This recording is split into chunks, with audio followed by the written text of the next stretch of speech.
JKC prime time news में आपका स्वागत है। मैं हूं आपके साथ उपमा शर्मा। प्राइम टाइम में बात करेंगे उपराज्यपाल के कार्यक्रम में की गई शिरकत की, महबूबा मुफ्ती के बयान की चर्चा करेंगे। आज से महंगी हुई वस्तुओं पर आ रही प्रतिक्रियाओं की और जानेंगे कि अभी भी क्यों जारी है जल शक्ति विभाग के डेली वेजर्स की काम छोड़ हड़ताल।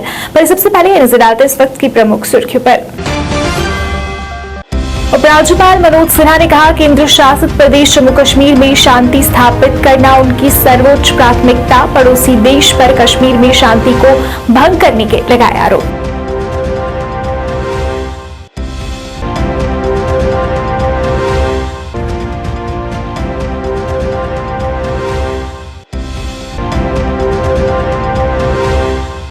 जम्मू को दहलाने की साजिश नाकाम, लश्कर का आतंकी आईडी और हथियारों की खेप के साथ गिरफ्तार।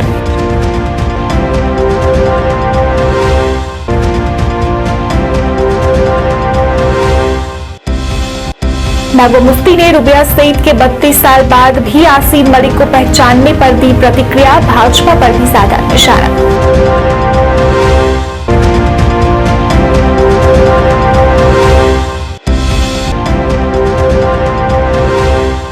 निदेशक स्वास्थ्य मुश्ताक अहमद राथर ने बढ़ते कोरोना महामारी पर जताई चिंता, सभी लोगों से कोरोना प्रोटोकॉल्स का पालन करने की अपील।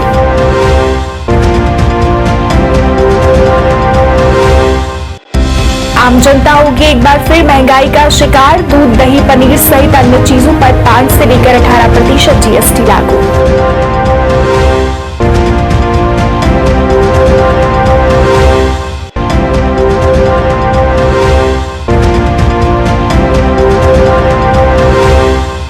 और जल शक्ति विभाग के अस्थायी कर्मचारियों का प्रदर्शन जारी, सरकार के साथ दूसरे दौर की बातचीत में भी नहीं निकला कोई निष्कर्ष।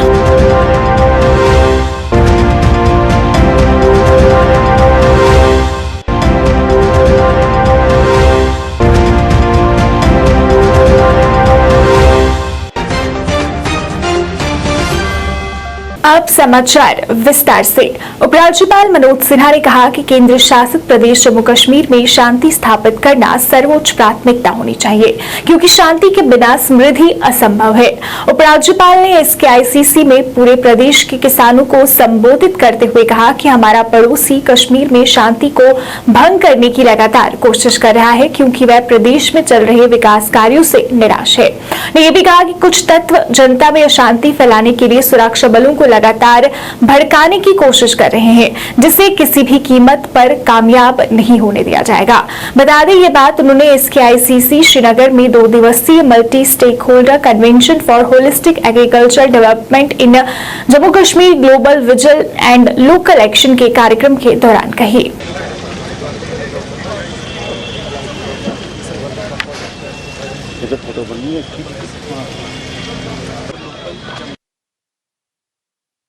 पिछले कई महीनों से एक चर्चा हम सब कर रहे थे कि जम्मू कश्मीर को अगर आर्थिक रूप से आत्मनिर्भर बनना है, संपन्न बनना है, यहाँ के लोगों को रोजगार के अवसर उपलब्ध कराने हैं, तो किन क्षेत्रों पर ध्यान दिया जाना चाहिए। मोटे तौर पर अगर मैं कहूँ तो 4-5 चीजें अगर हम ठीक कर लें तो हमारी दिक्कतें कम हो जाएंगी, हम एक अच्छी स्थिति में आ सकते हैं। जिसमें सबसे बड़ा क्षेत्र हमारा एग्रीकल्चर और एलाइड सेक्टर है, जिस पर कि आज हम चर्चा कर रहे हैं। दूसरा एक क्षेत्र था इंडस्ट्री का, जहां हम प्राइवेट इन्वेस्टमेंट नहीं ला सके थे।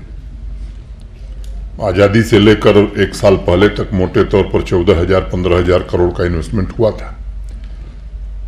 अभी जब प्रधानमंत्री जी आए थे 24 अप्रैल को, तो 38,000 करोड़ के इन्वेस्टमेंट की ग्राउंड ब्रेकिंग सेरेमनी हम लोगों ने जम्मू में करी थी। मैं उम्मीद करता हूं कि आने वाले 1 साल में ये 60-70 हजार करोड़ के ऊपर जाएगा। कोशिश हम उसमें ये कर रहे हैं कि एग्रो बेस्ड इंडस्ट्री अधिक से अधिक लगे, ताकि आज जो चर्चा हो रही है इसके जो सार्थक परिणाम निकलें, उसका लाभ हमारे किसान भाई बहनों को मिल सके। टूरिज्म आप सब जानते हैं, मैं विस्तार में नहीं जाना चाहता हूं क्योंकि आज विषय दूसरा है, उसकी भी अपनी दिक्कतें, उस पर मैं चर्चा नहीं करना चाहता हूं। चौथा जो यहाँ की विरासत है, हमारा क्राफ्ट है, हैंडीक्राफ्ट, हैंडलूम, अनेक जो हुनर यहाँ के लोगों का है।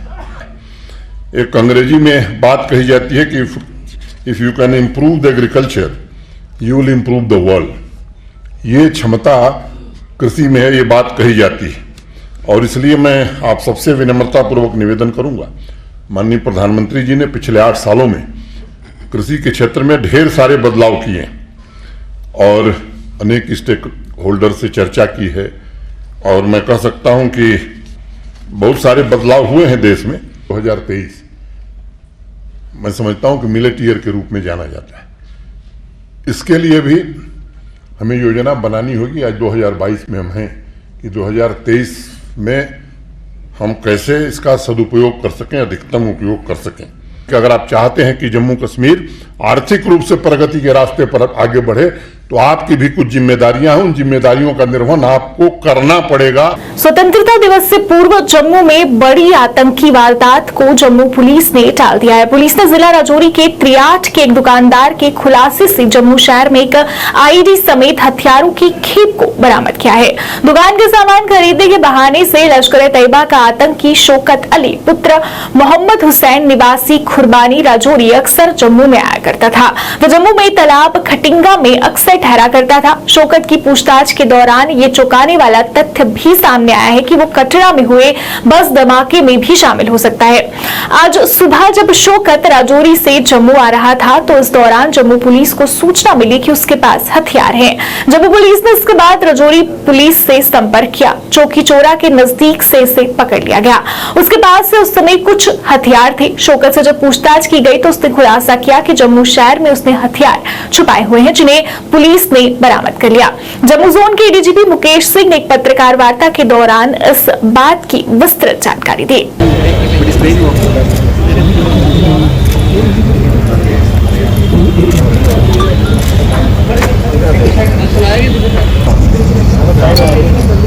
जम्मू कश्मीर की पूर्व मुख्यमंत्री और पीडीपी की अध्यक्ष महबूबा मुफ्ती ने कहा कि उनकी बहन रुबिया सईद 32 साल बाद भी जेकेएलएफ प्रमुख यासीन मलिक की पहचान करने में सक्षम रही, क्योंकि वे सार्वजनिक डोमेन में थे। उन्होंने कहा कि रुबिया सईद को गवाह के तौर पर यासीन मलिक की पहचान करने के लिए बुलाया गया था, जिससे उन्होंने आकर कर दिया।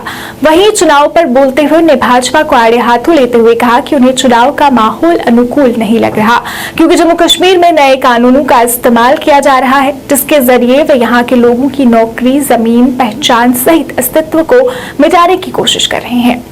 ये 28 जुलाई जो हमारा फाउंडेशन डे है, जिस दिन पीडीपी की बुनियाद रखी है मुफ्ती साहब ने, तो वो नज़दीक आ रहा है। तो इसलिए हमने ये फैसला किया है कि नॉर्थ कश्मीर में बारामूला में, साउथ कश्मीर में भीलवाड़ा में और सेंट्रल कश्मीर में श्रीनगर में हम वर्कर्स का एक तीनों जगह कन्वेंशन करेंगे और पार्टी का जो एजेंडा है उसको दोबारा जो है दोहराएंगे। इसी बात है जिस तरह जो मरकज़ ने जम्मू कश्मीर में पॉलिसी अपनाई है दबाव और धौंस की, कि हर चीज़ को माइट इज़ राइट, यानी जिसकी लाठी उसकी भैंस, वो ज़बरदस्ती की, दबाव की, फोर्स की, कोई बात करता है तो उसको पकड़ के ले जाते हैं, जेल में डाल देते हैं, ज़मानत नहीं होती है, छापे डाले जाते हैं, पॉलिटिशियंस को हरासा किया जाता है, उनकी सिक्योरिटी विड्रॉ की जाती है, जो इनके साथ शामिल नहीं होते हैं उसको छापे डाले जाते हैं। और जनरल लोगों को, जैसे अभी भी हमारे हज़ारों के तादाद में हमारे नौजवान जेलों में है,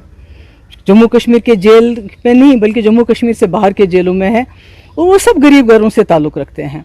उनके माँ बाप के पास इतना भी पैसा नहीं है कि वो जाके उनको वहाँ मिल आए, तो उनका केस लड़ने की बात तो बहुत दूर की बात है, वो केस क्या लड़ेंगे बेचारे गरीब लोग।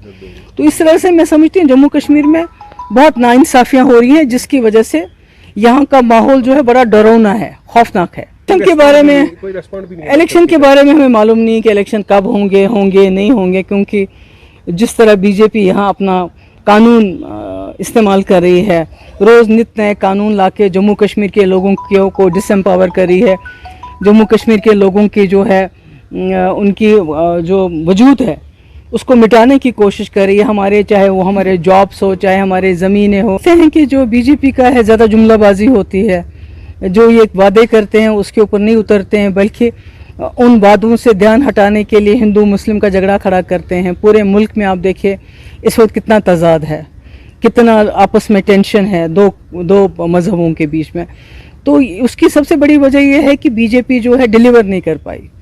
जो जिस तरह पिछले 2 दिनों में जम्मू कश्मीर में लगातार कोरोना महामारी के मामले बढ़ते जा रहे हैं, उसी पे चिंता जताते हुए निदेशक स्वास्थ्य मुश्ताक अहमद राठर ने घाटी में कोरोना मामलों में वृद्धि के कारण सभी लोगों से कोरोना प्रोटोकॉल्स का पालन करने की अपील की ताकि वे महामारी की चपेट में न आए।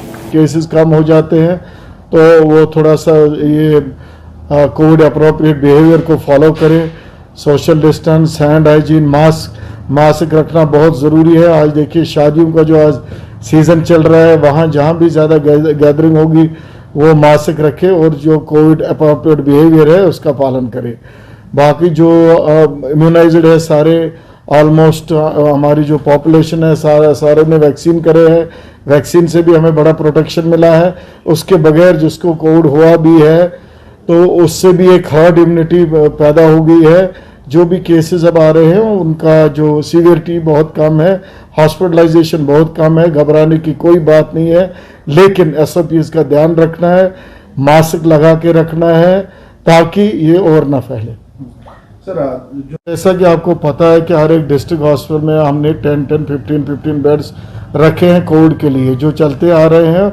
आज भी हमने कल ही सर्कुलर निकाला एक, जिसमें उनको हम बोला गया है कि अगर कहीं एडमिशन्स हो गए तो हर एक डिस्ट्रिक्ट में 10-15 बेड्स हमने रेडी रखे हैं। उनमें से कुछ फिक्स्ड बेड्स रखे हैं प्रेग्नेंट डोज का। आपने तो देखा होगा फ्रंट लाइन वर्कर्स का हो गया बूस्टर डोज, ओल्ड एज जो मोर देन 60 उनका हो गया, जो हमारे हेल्थ वर्कर्स है उनका बूस्टर डोज हो गया, वो तो दैट्स गोइंग ऑन। आज से रोजमर्रा की चीजों पर 5% GST व अन्य चीजों पर 5 से 18% GST देना होगा। इससे पहले दूध, दही, पनीर पर GST नहीं हुआ करता था, लेकिन आज के बाद इन सब चीजों पर 5% GST देना होगा। इससे आम जनता पर एक बार फिर महंगाई की मार पड़ी है। दूध, दही, पनीर ऐसी चीजें बड़े लोगों से लेकर गरीब लोगों तक रोज इस्तेमाल की जाती हैं। अब इस पर आम जनता को भी 5% GST सरकार को देना होगा। इसके साथ साथ होटल के रूम, हॉस्पिटल पर भी GST लागू किया गया है। इसी के चलते विपक्ष के नेताओं ने इस GST पर अपना निराशा व्यक्त की। इस पर ज्यादा जानकारी दे रहे हैं रियासी से हमारे संवाददाता राहुल कुमार। एक बार फिर आम जनता महंगाई का शिकार होने जा रही है। जी हाँ, बिल्कुल बताते चलें कि आज कुछ ऐसी चीज़ों पे GST लग चुका है जो शायद पहले कभी नहीं था। दूध, दही, आगे की बात करें हम, जो रोज़मर्रा की चीज़ें हैं जिन्हें हर एक व्यक्ति डेली बेसिस पे इस्तेमाल किया करता है, लेकिन आज इस पर 5% GST लगाया गया है। इसमें और भी कुछ अन्य चीज़ें हैं जिसमें 5% से लेकर 18% तक GST जो है लागू किया गया है। अगर हम बात हॉस्पिटल की करें, जहाँ पे भी 5,000 से अधिक बिल होगा वहाँ पे भी आपको GST देना पड़ेगा। उसके साथ LED की बात करें, LED सोलर लाइट की बात करें, जहाँ पे 12% GST ऑलरेडी पहले था, लेकिन उसको बढ़ा के 18% किया गया है।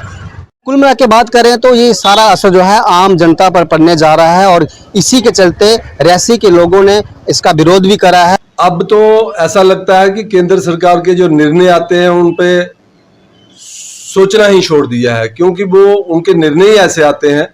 अब जो निर्णय आया है, अब उन्होंने दूध पीते बालकों को भी नहीं छोड़ा है। जो छोटे बच्चे हैं जिनको दूध की जरूरत है, अब केंद्र सरकार ने उनको भी नहीं छोड़ा है।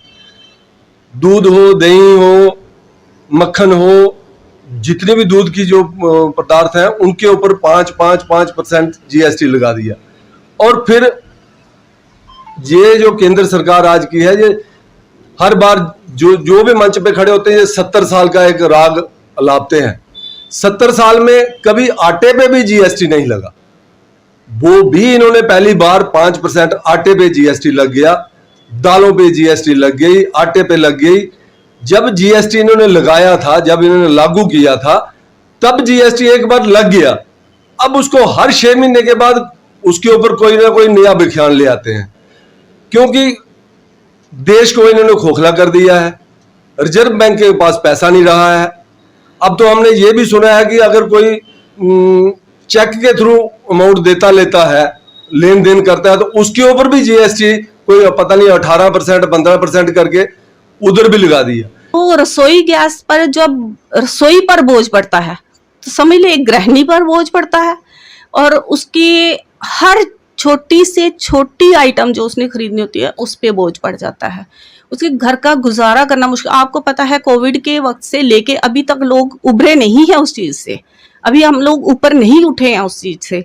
तो उस पे ये एक से ऊपर एक मार जो बढ़ती जा रही है उसे झेलना शायद आम आदमी के लिए मुश्किल होगा। जीएसटी लग रहा है जी, कौन सा लग रहा है जी, इनका ये टैक्स लग रहा है। मेरे को ये समझ नहीं आती कि कौन कौन से टैक्स इसमें लगा रहे हैं। ये गरीब को नहीं, गरीबी नहीं हटा रहे हैं, गरीब को ही मार देंगे, बिल्कुल खत्म कर देंगे। ये कहते हैं गरीबी हटा रहे हैं, गरीबी हटा रहे हैं। मेरे को ये समझ नहीं आ रही कौन सी गरीबी हटा रहे हैं। बोलते हैं जब भी पूछो इनसे तो ये बोलते हैं 70 साल का पाप हम हटा रहे हैं, 70 साल का पाप धो रहे हैं। मेरे को ये समझ नहीं आती कौन सा 70 साल का बजा। कोई टैक्स नहीं लगता था, चाहे आटा हो गया, चाहे दाल हो गई, चाहे दूध हो गया, दही हो गया। जब ये गैस सिलेंडर पे आ जाऊंगा मैं, गैस सिलेंडर जो 500 रुपए का बिकता था आज 1100-1150 रुपए का गैस सिलेंडर बिक रहा है। आज रसोई की इतनी बुरी हालत हो गई है कि रसोई चलाना मुश्किल हो जाता है। ये देखिए जो आज ये 5% जो जीएसटी लगाया गया है खाने पीने वाली चीज़ों पे, जैसे दही, दूध और पनीर हो गया, जो कि रोज़मर्रा की ज़िंदगी में लोगों के घरों में जो आता है, ये सरासर अन्याय किया गया है सरकार की तरफ से। आज तक मेरी भी उम्र अब 45 साल से ज़्यादा हो गई, लेकिन मैंने आज तक ये नहीं सुना कि ये खाने पीने वालों की चीज़ों पे जीएसटी लगाया गया। हाँ, लगाया पैकिंग पे गया है, जो पैक्ड होगा कंपनी का उस पर लगाया गया है, लेकिन कहीं ना कहीं इसका असर जो है वह आम आदमी की जेब पर पड़ेगा। 5% मतलब कि 100 रुपये पे चीज़ लेने पर आपको 5 रुपये अतिरिक्त देने होंगे। तो इसका मतलब ये है कि हर चीज़ पे चाहे वो कोई भी डेयरी प्रोडक्ट होगा उस पर पैक्ड माल पे देंगे, वो ये सरासर गलत किया गया है। और लोगों का साफ तौर पे कहना है कि पहले गैस सिलेंडर बढ़ने के साथ साथ रसोई महंगी होती थी, लेकिन अब रसोई के अंदर यूज होने वाली चीजें भी महंगाई हो रही है। अगर हम विपक्षी दल की बात करें तो उनका विरोध तो करना बनता है, लेकिन सत्ताधारी पार्टी इस पर बोल के कतई भी राजी नहीं है। शुभम के साथ रांची से जेकेसी न्यूज के लिए Rahul Kumar. PHE employees United front के बैनर तले जल शक्ति विभाग जम्मू के अस्थायी कर्मचारियों ने अपनी लंबित मांगों के समर्थन में आज भी काम छोड़ हड़ताल जारी रखी। जल शक्ति विभाग कार्यालय परिसर में धरना प्रदर्शन कर रहे अस्थायी कर्मचारियों ने सरकार को जमकर कोसा। लंबित मांगों में मुख्य अस्थायी कर्मचारियों को स्थायी करना, केंद्र शासित प्रदेशों की तर्ज पर न्यूनतम वेतन निर्धारित करना और 70 माह का बकाया वेतन जारी करना है। उन्होंने कहा कि विभाग में कार्यरत हजारों अस्थायी कर्मचारी हड़ताल पर हैं। यदि मांगों को जल्द पूरा नहीं किया गया तो आगामी दिनों में संघर्ष को और आगे बढ़ाएंगे। प्रदर्शनकारियों ने कहा कि उनके कई साथी पिछले 28 वर्षों से विभाग की सेवा कर रहे हैं, लेकिन उन्हें भी अभी तक पक्का नहीं किया गया है। उन्होंने कहा कि सरकार से आज उनकी दूसरे दौर की बातचीत हुई है, पर यह बातचीत भी विफल ही रही है, क्योंकि जब तक उनके लिए रेगुलराइजेशन पॉलिसी नहीं बनाई जाती तब तक वो अपनी मांगों को लेकर प्रदर्शन करते रहेंगे।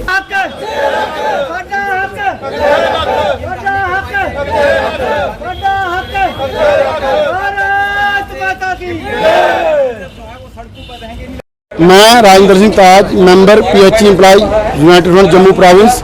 आज हमारी स्ट्राइक को 27 दिन हो गए और स्ट्राइक को हम 48 घंटे और बढ़ा रहे हैं। आज हमारी प्रिंसिपल सेक्रेटरी श्री अशोक कुमार परमार जी से बातचीत हुई और उनके साथ उस टाइम हमारे चीफ इंजीनियर श्री मनीष कुमार भट्ट जी मौजूद थे और ये हमारी दूसरे राउंड की बातचीत थी। पहली राउंड में कुछ चीज़ें क्लियर हुई, आज की मीटिंग में भी कुछ चीज़ें क्लियर हुई, लेकिन हमारा जो पेज है, हमारा जो मानना है, हमारा मानना है कि पहले रेगुलेशन पॉलिसी पे बात हो, उस पे स्टैंड सरकार क्लियर करे, उसके बाद बाकी चीज़ों में बढ़ा जाए। तो परमार साहब बड़े पॉजिटिव हैं, उन्होंने कहा मैं फिर हायर अथॉरिटी से बात करता हूँ, उनकी तरफ से बड़ा पॉजिटिव अप्रोच है, लेकिन मेरे को लगता है उनको भी ऊपर से कहीं से परमिशन लेनी पड़ती है या पड़ेगी। तो हम उनको भी और एलजी साहब को और हमारे जो चीफ सेक्रेटरी हैं श्री अरुण कुमार मेहता जी, उनको भी रिक्वेस्ट करते हैं कि हम लोग जल ही जीवन है, हमारा जीवन नरक मत बनाइए, ये पॉलिसी हमारी अनाउंस कीजिए। बगैर पॉलिसी लिए हम लोग वापसी करने वाले नहीं है, चाहे सरकार जितना गोल घुमाए, जितना शोषण करे, जो करे सरकार, लेकिन हम अब पीछे हटने वाले नहीं है। आने वाले दिनों में एक बड़ा प्रोग्राम जम्मू शहर में, पूरे जम्मू प्रोविंस के जो 22 डेली वेजर हैं जम्मू शहर में बुलाए जाएंगे और दिन रात, चाहे वो जम्मू तवी का ब्रिज हो, एलजी ऑफिस हो या कोई और इंस्टॉलेशन हो इम्पोर्टेंट सरकार की, वो हम गिर के बैठ जाएंगे दिन रात। जब तक सरकार फैसला नहीं करेगी तब तक हम उठेंगे नहीं। उधर उधमपुर जल शक्ति विभाग के अस्थायी कर्मचारियों द्वारा भी अपनी मांगों को लेकर धरना प्रदर्शन जारी रखा गया। आज भी अस्थायी कर्मचारियों द्वारा पीएचई यूनाइटेड फ्रंट के बैनर तले अपनी मांगों के समर्थन में प्रशासन व भारतीय जनता पार्टी के खिलाफ जमकर नारेबाजी की गई। इस मौके पर यूनाइटेड फ्रंट के प्रधान सोमनाथ ने सरकार को कड़ी चेतावनी देते हुए कहा कि अगर जल्द उनकी मांगों को पूरा नहीं किया गया तो वो कोई और रणनीति अपनाने को मजबूर हो जाएंगे। हड़ताल को और ये जो गवर्नमेंट है ये हमारे एम्प्लॉइज़ का, डेली वेजरों का और साथ ही जनरल पब्लिक का जो कि पानी के लिए हाहाकार मचा है और हमारे डेली वेजर हम ये लड़ रहे हैं, अपना हक मांग रहे हैं, लेकिन गवर्नमेंट जो है ये ऊपर से बैठकर ये देख रही है हमारा तमाशा। मैं कहता हूँ कि शर्म आनी चाहिए गवर्नमेंट को कि कुछ तो सोचो, कुछ इंसाफ करो लोगों के साथ। आप इसलिए जहाँ पर बैठे हो गवर्नर साहब, आपका क्या काम है? इतने लोग 27 दिन से सड़कों पर हैं, धरने मुजाहरे, कभी पुल बंद, कभी इनके गिराव बीजेपी के लीडरों के, लेकिन इनको कोई शर्म ही नहीं है। मैं ये कहना चाहता हूँ आपके माध्यम से, ये मत समझें कि हड़ताल ख़त्म हो जाएगी। हड़ताल और भी ज़्यादा अच्छा, इससे भी बढ़िया हड़ताल चलेगी। अगर मजबूर किया तो हमारी यही आपके माध्यम से अपील है कि ऐसा ना हो जो लोग अपनी फैमिलियां लेकर बाहर निकल जाएं, सड़कों में बैठेंगे, लेकिन गवर्नमेंट ये भूल जाए कि ऐसे बगैर जो 3 डिमांडें मेन हैं, regular policy, minimum basis act और पेंडिंग बेसिस, मुझे ये पता नहीं चलता इस गवर्नमेंट का कि ये जो पेंडिंग बेसिस जो इन गरीबों की इतनी देर से रखी है उसके बारे में ना कुछ बोल के राजी है, उसके लिए ये गूंगे बहरे हो जाते हैं। किश्तवाड़ के सरथल क्षेत्र के लोगों द्वारा आज वहां की सड़क की खस्ता हालत को लेकर प्रदर्शन किया गया। प्रदर्शनकारियों ने किश्तवाड़ बटोत सड़क मार्ग जाम कर सड़क की खस्ता हालत को लेकर नाराजगी जताई। लोगों ने कहा कि काफी समय से वो सड़क की हालत में सुधार करने की गुहार लगा रहे हैं, पर प्रशासन द्वारा इसे नजरअंदाज किया जा रहा है। गुस्साए लोगों ने काफी देर तक सड़क मार्ग बंद रखा, जिसके बाद एसीआर और अन्य अधिकारी मौके पर पहुंचे और लोगों को आश्वासन दिया कि जल्द ही सड़क की मरम्मत का काम शुरू किया जाएगा। गौरतलब है कि ये सड़क मार्ग ऐतिहासिक सरथल देवी मंदिर को भी जाता है और आए दिन इस सड़क मार्ग से मंदिर जाने वाले यात्री और स्थानीय लोग गुजरते रहते हैं, जिन्हें इस सड़क की खस्ता हालत के कारण कई परेशानियों का सामना करना पड़ता है। उसको और लग जाएगा, बस टाइम पीरियड क्या देखो, मैं बोलता हूँ कि टाइम पीरियड तो सही बात है, मैं तो बोलता कल कंप्लीट है आपसे, मैं यही चाहता है ये कंप्लीट हमारी अगर आप मान लेते हो ये टेंडरिंग ये देखो प्रोसेस पूछो कितना है, अभी सब पीछे बोलो कितना प्रोसेस लगेगा, कम से कम खुद ही बताएंगे। अगर हम इसको टेंडर का तो वो मांगते हैं, जैसे जैसे वो क्वेरी लगाते हैं हम उस क्वेरी को रेक्टिफाई करते हैं। यहाँ से फोटो नहीं है, दोबारा फोटो करके उसको भेजते हैं। अब वो 825 उसका भेजा है, साथ में हमने उसको रिकमेंड किया है कि 10% उसको कॉन्ट्रैक्ट जो उसको अलॉट हुआ उसकी पेनल्टी लगाई जाए, क्योंकि इसने इतनी देर वहाँ सफर किया। अब आपको नहीं, आप मेरे पास मारे क्या, क्योंकि हम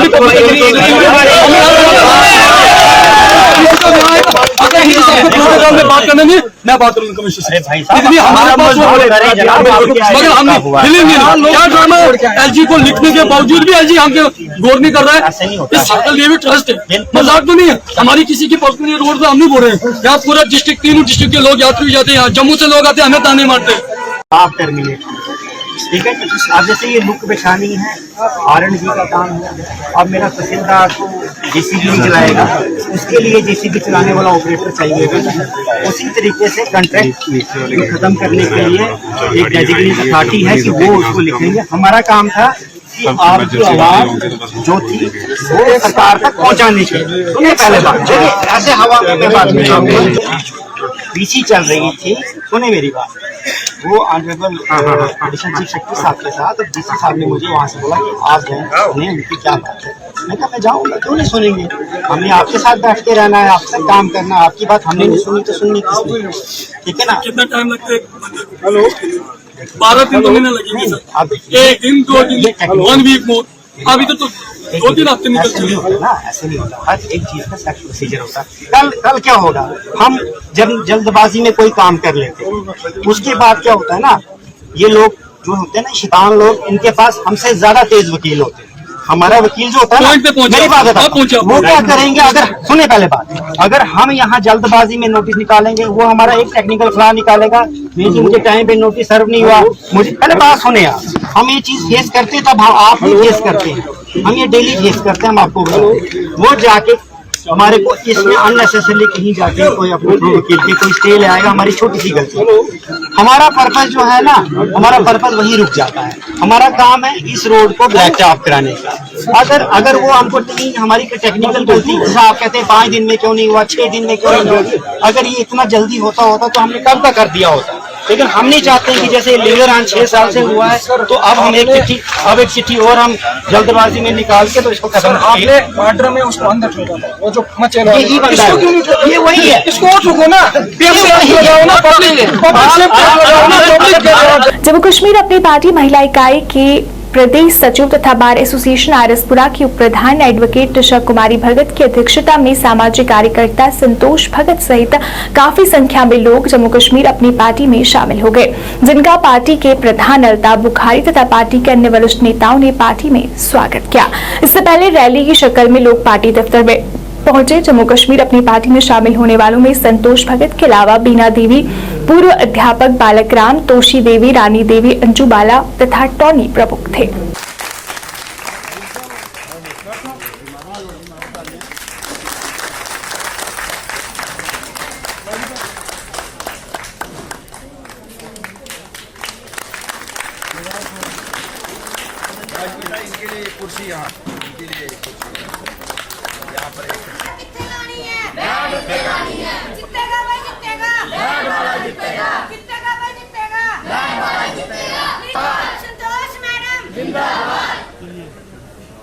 अच्छी सोसाइटी से होना मायने नहीं रखता, मायने ये रखता है कि आप ग्राउंड पे कितने लोगों से जुड़े हैं और ये संतोष लोगों से कितनी जुड़ी है, वो चीज़ मैं देख चुकी हूँ।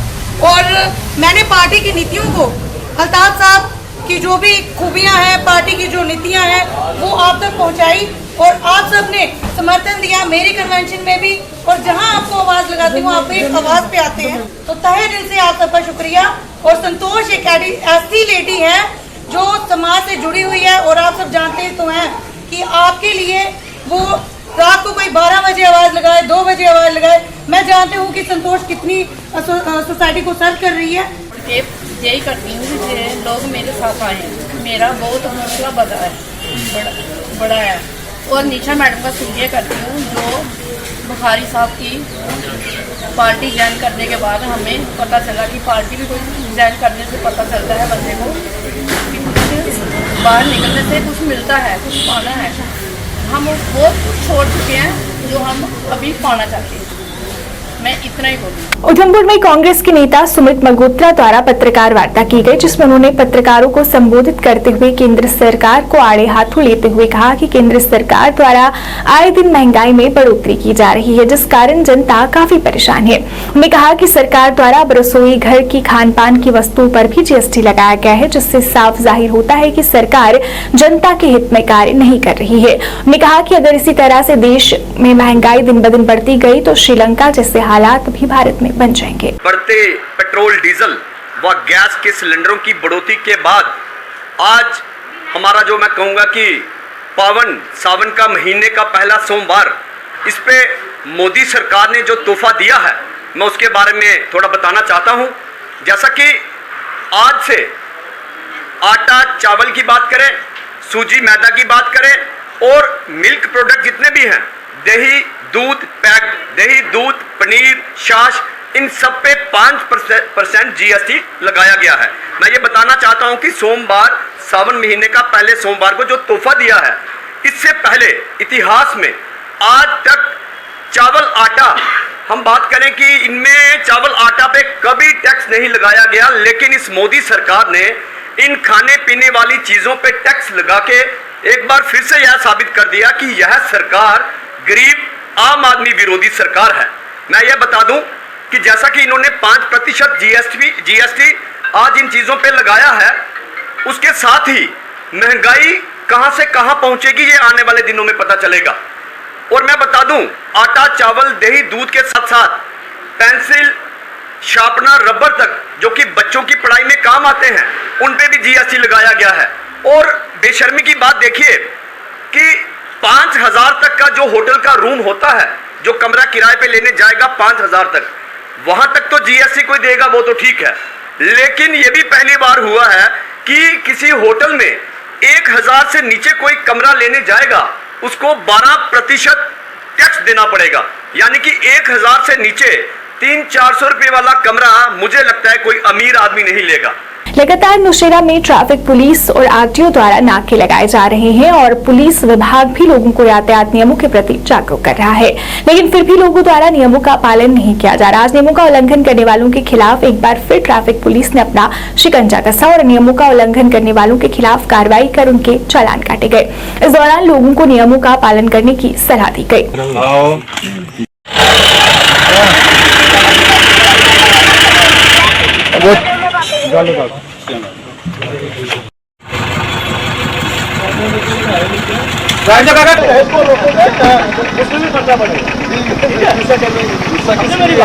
हर बंदे की अपना अपना काम है। आप देखो मेरी बात है, सारे खोलेंगे काम चलेगा? सारे किराने की दुकान खोलेंगे काम चलेगा? नहीं। समाज में हर एक का अपना अपना रोल है, इसको आप ठीक कर लोगे तो मुझे हमारी जो ट्रैकिंग ड्राइव है पिछले 1 महीने से लगातार कंटिन्यूसली रोड्स के ऊपर चल रही है। खास करके जब भी हम ट्रैकिंग करते हैं तो मेन फोकस हमारा हाई सिक्योरिटी प्लेट के ऊपर है, क्योंकि गवर्नमेंट की डायरेक्शन थी कि 15/6 से पहले जितने भी व्हीकल ओनर्स हैं उनको अपनी गाड़ियों में HSRP लगानी थी। लेकिन 15/6 के बाद अब गवर्नमेंट ने ऑर्डर कर दिया कि कोई भी गाड़ी 15/6 के बाद अगर रोड के ऊपर विदाउट HSRP मिलती है तो उसको सीज कर दिया जाए। उसी चीज़ को मद्देनजर रखते हुए हम डेली जो है डिफरेंट रूट के ऊपर जो भी डिस्ट्रिक्ट के ट्रैकिंग ड्राइव करते हैं। तो इस वक्त तक 15/6 के बाद हमने तहसीलदार सुरनकोट शिराज अहमद चौहान के सम्मान में फेयरवेल पार्टी का आयोजन सुरनकोट के युवाओं द्वारा किया गया। इस अवसर पर बोलते हुए सभी सम्मानित नागरिकों, नागरिक समाज के सदस्यों, जनप्रतिनिधियों, युवाओं और अन्य सभी गणमान्य व्यक्तियों ने अच्छे कार्यों की सराहना की और तहसीलदार सुरनकोट का 2 वर्ष और 20 दिनों का एक बहुत ही सफल कार्यकाल और साथ ही उनके आने वाले उज्जवल भविष्य और राजौरी में पोस्टिंग के लिए शुभकामनाएं दी। और जितने भी इलेक्टेड मेंबर हजरात, आकाश मलिक साहब, सबसे पहले मैं आपका शुक्रिया अदा करता हूं, आपके चैनल का शुक्रिया अदा करता हूं और वक्तन फवक्तन आपका चैनल और आप जो है जहां पे लोगों के इश्यूज होते हैं वहां पर पहुंचते हैं। आज तहसीलदार सुरनकोट जो शिराज चौहान साहब थे, काफ़ी टाइम यहां पर सुरनकोट में उनकी पोस्टिंग रही एज ए तहसीलदार। बहुत उम्दा और अच्छा काम अंजाम देने के बाद सरकार की तरफ से जो है उनको प्रमोशन भी मिली है और अब वो राजौरी में चले गए हैं। लिहाजा उन्हीं के सिलसिले में जो है उनको आज जो है यहाँ से हम अलविदा कर रहे हैं। हाँ, मैं ये कहूँगा कि शिराज साहब तहसीलदार सुरनकोट 2-2.5 साल के बाद यहाँ से ट्रांसफ़र हुए हैं। उन्होंने सुरनकोट के आवाम के लिए बहुत ही अच्छा काम किया है। उन्होंने जितना प्यार दिया हमें, जिस तरीके से उन्होंने अखलाक, प्यार और काम और उनकी काबिलियत, हम उनको सलाम करते हैं। शिराज चौहान साहब तहसीलदार सुरनकोट की आज हमने फेयरवेल पार्टी रखी है जी, और यहाँ से भी हुए और उनकी प्रमोशन भी हुई जी। तो उनके एजाज़ में हमने अच्छी तकरीब का प्रोग्राम जो है वो किया। उन्होंने बड़ा काम किया अपने 2-2.5 साल के पीरियड में। शिराज साहब ने बहुत अच्छा काम किया।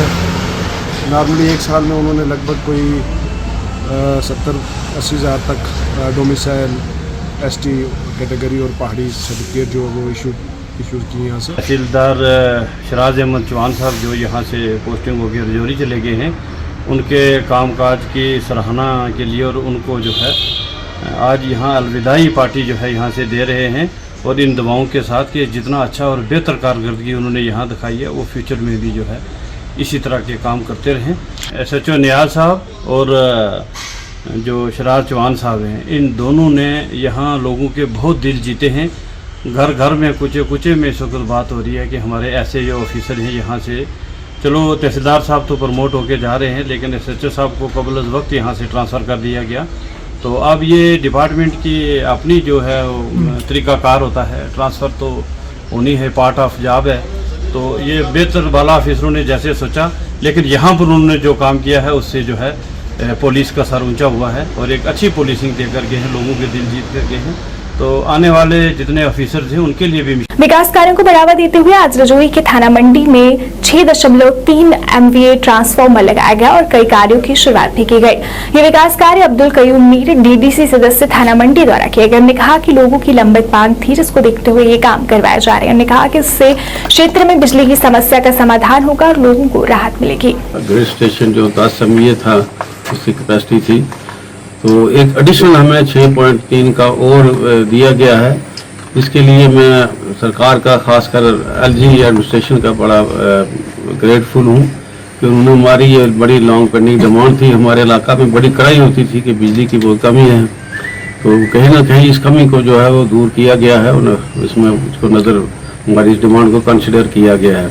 तो आज ये कंपनी जो है जिन्होंने ये टेंडर लिया है वो भी यहाँ आए हैं और आज हमने इसका इनाग्रेशन की है और इससे हमारे लोगों को बड़ी जो है वो राहत महसूस होगी। हमारी जो ज़्यादा कटौती है वो ख़त्म हो जाएगी और ये हमारे लिए एक बड़ा अच्छा जो है वो हमें एक तोहफा सरकार की तरफ से मिला है। नंबला उड़ी के लोगों द्वारा RNB तथा PMGSY विभाग के खिलाफ नाराजगी जताई गई। इस अवसर पर बोलते हुए उन्होंने अपनी समस्या को उजागर करते हुए कहा कि नंबला उड़ी सड़क का टेंडर 2017 में निकाला गया था, लेकिन अभी तक ये सड़क बनकर तैयार नहीं हुई है। जल्द से जल्द सड़क बनाने की मांग की। तो सबसे पहले मैं अपने मीडिया कर्मियों का शुक्र अदा करता हूँ जो यहाँ तक पहुँचे हैं। हमारा मसला ये है कि RNB ने 2017 में इसका रोड का टेंडर किया था, तो 2017 से लेके 22 चल रहा है, 22 चल रहा है, अभी तक ये रोड कंप्लीट नहीं हुआ। ये प्रोजेक्ट 2 करोड़ 17 लाख रुपए का था, जिसमें कि 84 लाख का इसमें काम हुआ है।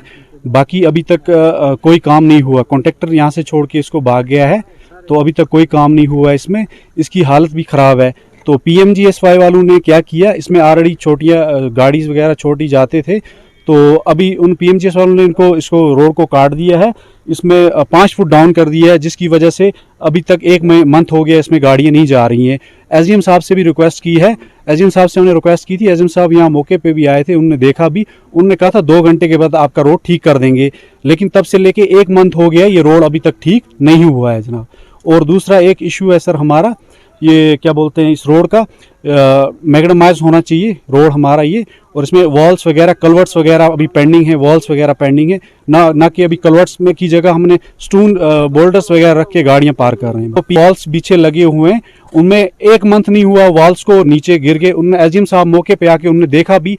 PMGSY का कॉन्ट्रैक्ट इस टाइम उन्होंने 2 किलोमीटर तक 3 किलोमीटर तक PMGSY ने BT करनी थी, इसमें मैग्नेटाइज करना था इस रोड को, गरकोट टू जो कलर वाला है, लेकिन अभी तक वो उसने मैग्नेटाइज को नहीं किया। उसका मटेरियल इतना थर्ड क्लास है कि जो नरेगा की दीवारें हैं, नरेगा जैसा, नरेगा से भी बदतर हाल है इसका। सीवर मालगुंड लोलाब क्षेत्र के लोगों द्वारा उनके क्षेत्र में पुल नहीं होने पर नाराजगी जताई गई।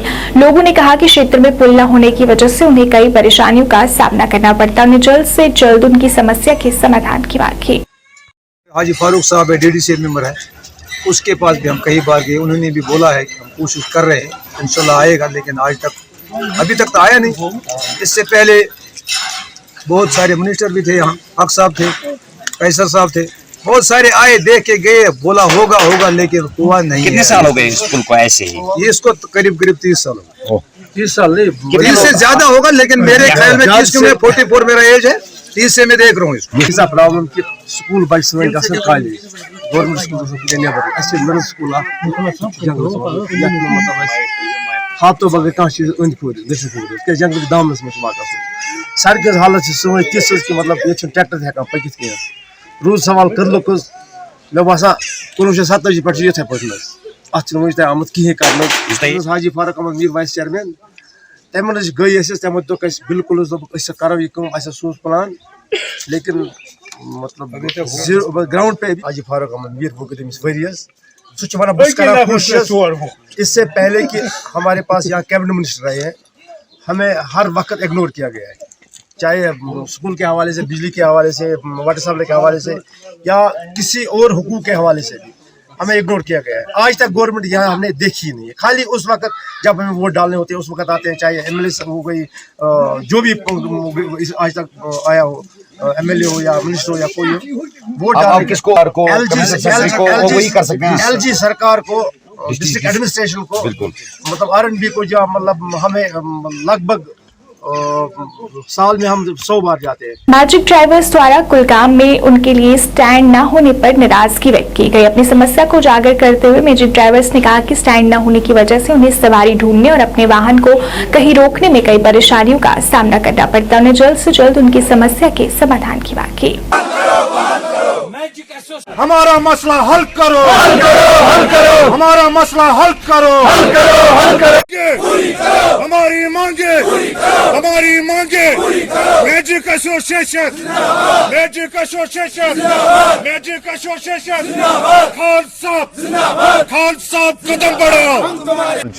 पत्मो 7 वरियो पे वो एडमिनिस्ट्रेशनस गुजारिश कर कि अस दीतो कुछ जाए जायरस ये जन अस रेंट तु बरान म्यूनसिपल कमेटी कुन इनलीगल कह रेंट त दिवान मगर अस खतर आई ये जाय दिन कह यम सत बूट खोर ते चपनी ते मे बासान पलव तम छनमी सारे डेवरन गसन दफ्तरन मज मगर सोन बोजान कहीं तुम वो पान दियो तुम नजर रोडस पे कौच गाड़ी अम गाड़ी थावोक तो थावोक कत। ईद उल कदीर के अवसर पर बांडीपुरा जिले के डाक बंगला सुंबल में इंदर कल्चरल फोरम सोनावारी कश्मीर द्वारा गदीर कॉन्फ्रेंस का आयोजन किया गया। इस दौरान घाटी के जाने माने नाटक कलाकारों और कवियों को गदीर पुरस्कारों से सम्मानित किया गया। इस सम्मेलन के दौरान कश्मीर घाटी के कई महत्वपूर्ण हस्तियों के अलावा प्रसिद्ध नाटककारों, नाटक कलाकारों, कवियों और लेखकों ने पूरे उत्साह के साथ भाग लिया।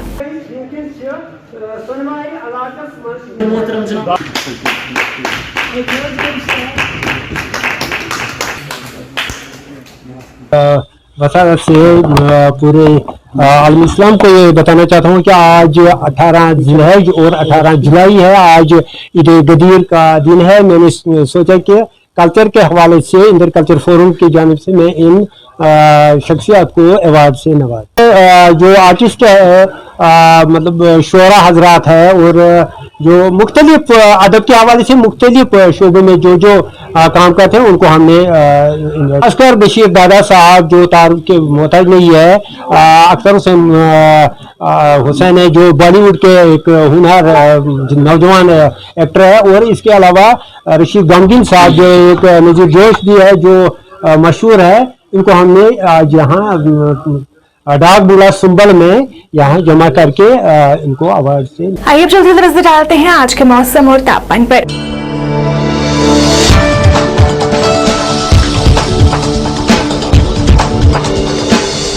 जम्मू में आज का अधिकतम तापमान 36 डिग्री सेल्सियस रहा, न्यूनतम तापमान 28 डिग्री सेल्सियस दर्ज किया गया। वहीं कश्मीर की बात करें तो कश्मीर में आज का अधिकतम तापमान 32 डिग्री सेल्सियस रहा, न्यूनतम तापमान 19 डिग्री सेल्सियस दर्ज किया गया। मौसम विभाग के अनुसार 24 घंटों के दौरान जम्मू कश्मीर में धूप के साथ साथ हल्के बादल छाए रहेंगे।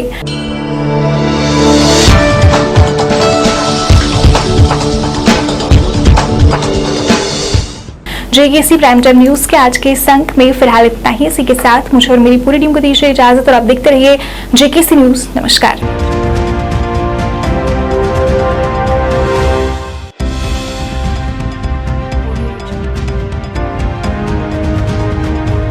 जानकी सैनिटेशन नौशहरा रजौरी, जहां आपको मिलेंगी फ्लोर टाइल्स, वॉल टाइल्स और सेंटर फिटिंग की बेहिसाब वैरायटी।